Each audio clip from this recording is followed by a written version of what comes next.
And so the other option that you have to appeal your claim is to appeal it up to the Board of Veterans Appeals, like you mentioned. And then there you have three different options.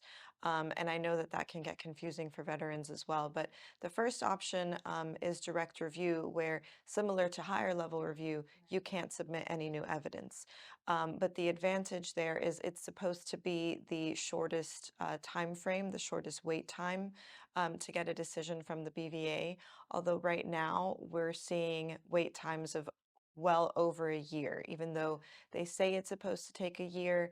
I believe we recently heard that the wait time was around 460 days.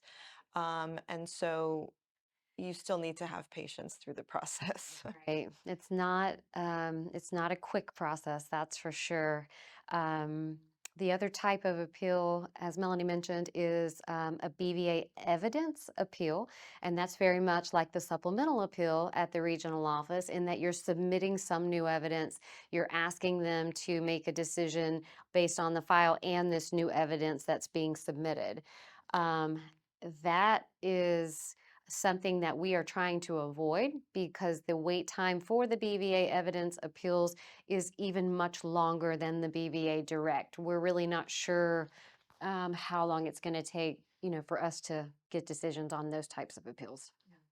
And the longest wait time is for the hearing lane. So if you want a hearing with a veterans law judge, you would file into the hearing lane where you would get assigned a hearing with a judge. But keep in mind that the hearing that you have with the judge, that's not necessarily the same judge that's going to make the decision.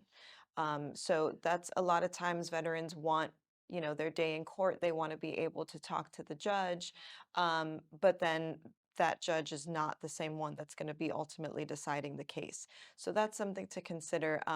Whatever it is that you would want to say in a hearing, you can submit that through a statement if you do file into the evidence lane. And so because it's such a long wait time, it may not be worth the wait if you can get your evidence in through submitting it instead of at a hearing.